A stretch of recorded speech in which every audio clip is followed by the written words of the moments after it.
Susan Crabtree was on this show last night, as you point out, Emily. There's no better reporter on the Secret Service. This is her beat. She knows it all. And she told us about concerns that Iran may have infiltrated the Secret Service.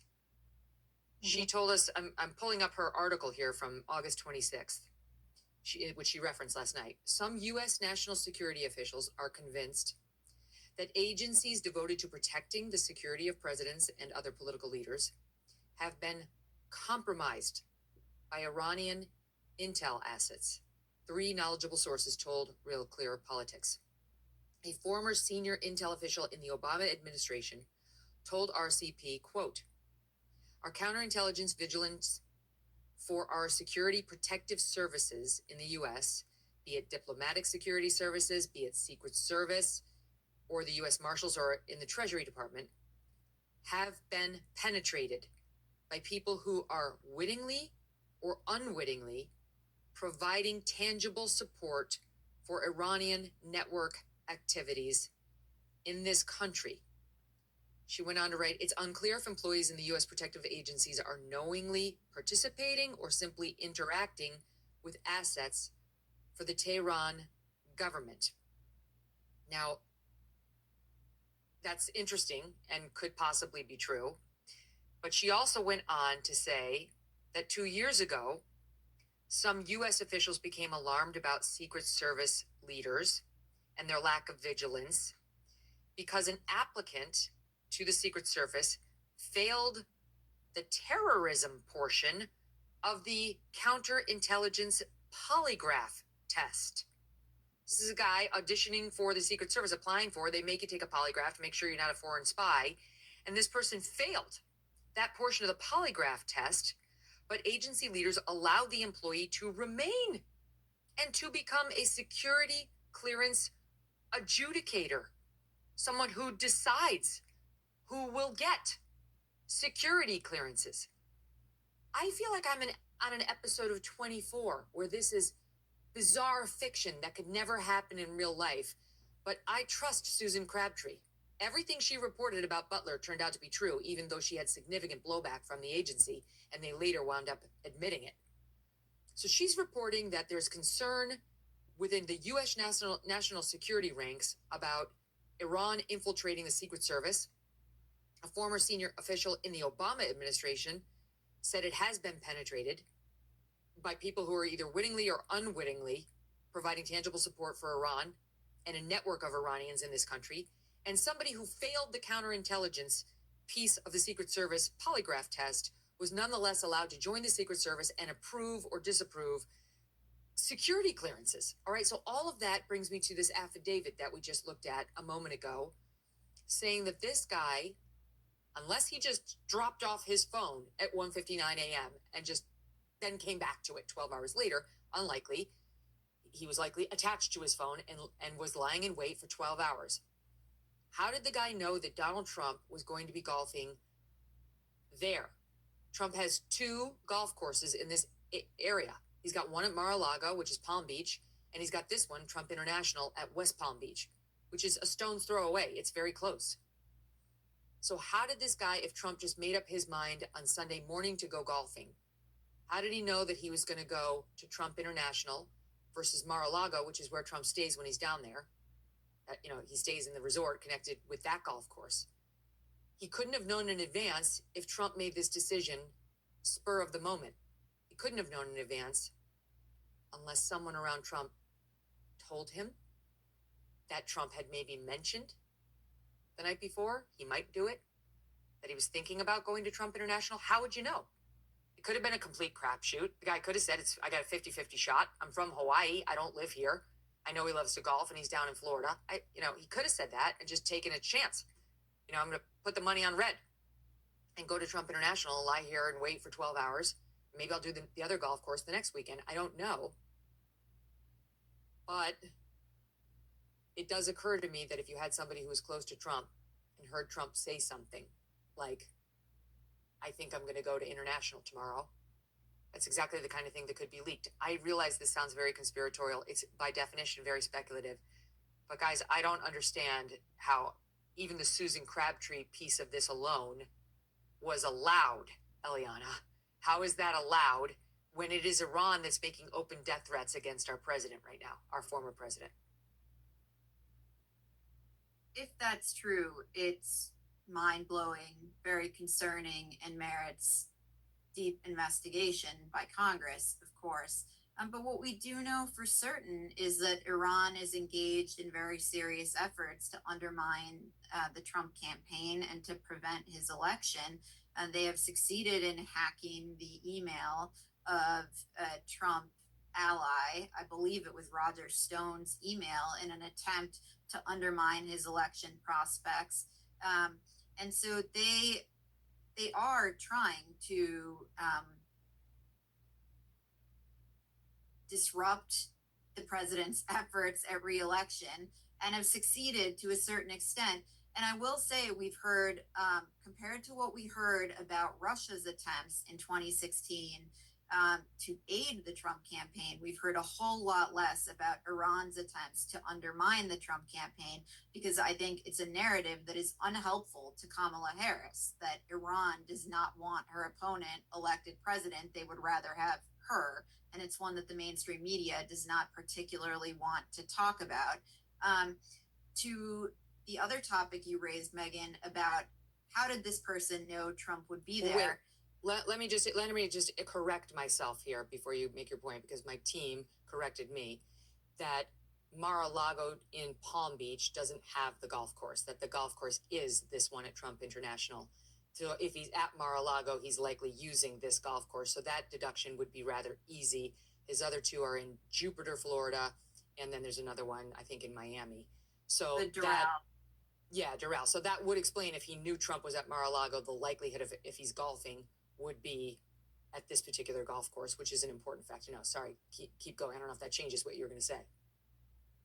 Well, to your second point about, is there a leak? Is there an agent inside the Trump campaign? Certainly, you'd have to think that they're rattled, given that Trump made a last minute decision and Ryan Routh had been waiting for 12 hours. Look, if I were the former president, I'd be shaken and quite nervous about that. And you have to think that law enforcement officials are asking them these questions. This should obviously be a part of their investigation, and that those who had contact with Trump would be talking about, when did he disclose, when did he say he wanted to play golf, to whom was that communicated, who knew about this, in what order. I have to assume this is being looked into. Who knew? The Jupiter golf course, though, is only 19 miles away. And he does golf at Jupiter. I've mentioned before in the show, I know a kid who is a great golfer, and he plays at the Jupiter Trump golf course, and he sees Trump there all the time. And Trump, it goes there from Mar-a-Lago. So my original point stands. It's Mar-a-Lago doesn't have a golf course attached to it, but you could go to Jupiter or you could go to Trump International. How did this guy know? How did he place the right bet that Trump was going to golf and that he was going to be at this golf course?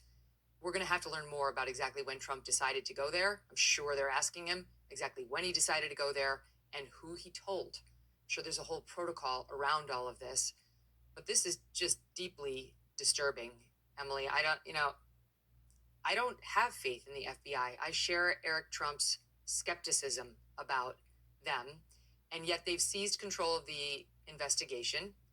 And it's going to be very hard, no matter what Ron DeSantis does, for Ron DeSantis to have an independent jurisdiction on this, because these will be federal charges and the feds will be in charge. Well, and as much as some of Trump's opponents may not want to admit it, the FBI, I mean, in retrospect, was very, very clearly involved in the Russia collusion investigation. And that's just one thing. So if we put it there, the Russia collusion building that narrative out, because, in the words of Peter Strzok, they wanted an insurance policy. And so the idea that just facially Trump supporters in this country, or nonpartisan people in this country, would trust the FBI to now do a thorough and objective investigation here, whether or not they actually are capable of doing it is a different question. How can you expect the American people, especially Trump supporters, to trust them to do the investigation. I mean, I think that is very, very obvious, which is why Ron DeSantis stepped into the gap. I think that's both politically good for him, obviously, but I think it's actually just going to be helpful on the question of substance, period. It's just, the actual plot, the Iranian assassination plot against the president, combined with all of Susan's reporting there, which we are hearing very little of in some of these massive legacy outlets that have lots of sourcing in these agencies, is incredibly, incredibly important, because this man, the suspect, the man who was apprehended, who left that rifle on the scene along with backpacks and a scope and a GoPro, and it may turn out that he was staking out the Jupiter course, and maybe he had been doing this for a long time. We don't know.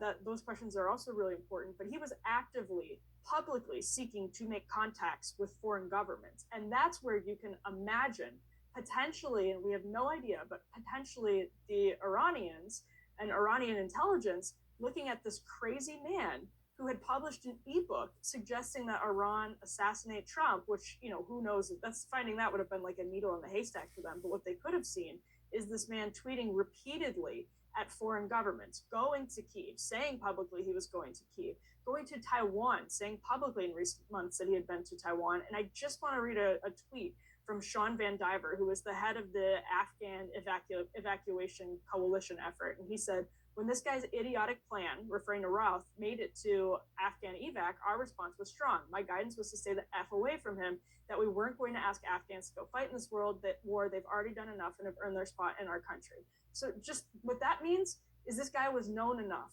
among the people who are in these kind of NGO spaces, working in foreign military conflicts, that he was on their radar and was a known crazy person. Let me just add to that, Emily. Let me just add to that. He was, there's zero question he would have been on their radar, because, not to get too in the weeds, I want the audience to continue following us, but the New York Times interviewed this guy, this shooter, Ryan Routh, a year ago, because he was trying to organize foreign fighters to go fight in Ukraine in what appears to have been some haphazard, hapless attempt to help the Ukrainians win the war. And the New York Times spoke with him, and now the reporter who spoke with him is speaking out about how that came about. And he said in the New York Times today, this is how I found him and why I found him. I was put in touch with Mr. Routh through an old colleague and friend from Kabul, Najim Rahim. Through the strange nexus of combatants, as one war ended and another began, speaking of Afghanistan ending and Ukraine beginning, this guy, his friend from Kabul, had learned of Mr. Routh from a source of his in Iran. A source of his in Iran. So the guy in Afghanistan has a source in Iran who knows of Mr. Routh. And the source in Iran is former Afghan special ops soldier who was trying to get out of Iran and fight in Ukraine. So you have a former Afghani guy, soldier, wanting to get out of Iran and go fight in Ukraine. And this guy speaks to the New York Times and says, you should interview this guy, Routh. He's trying to get people like me out of Iran and elsewhere to go fight in Ukraine. So that doesn't mean that the Iranians spoke to Routh, but it does certainly suggest they would have known about him. If it's to the point where you've got Afghan soldiers in Iran contacting New York Times reporters to say, call this guy, he's pulling people out of Iran right now to go fight in Ukraine, there seems to be little question that the Iranians would know of him. I am not blaming this assassination attempt on Iran, just connecting some weird dots after the Susan Crabtree reporting and saying this needs to be thoroughly looked at. Go ahead. Well, I was going to say, we saw actually stuff like this play out during the Cold War, and a lot of it we learned afterwards, or years after it happened. But you see a really vulnerable person who is super anti-Trump or super pro-Ukraine, super whatever it is. He was publicly insane. I read through all of his posts on X last night. He had like 500 something. I read through all of them, all of his replies. He was tweeting at Bono and all of these different, celebrities. He wanted to buy a rocket from Elon. Right. And he was trying to broker meetings with Kim Jong-un, and all of this ostensibly for the cause of peace, as he would have put it.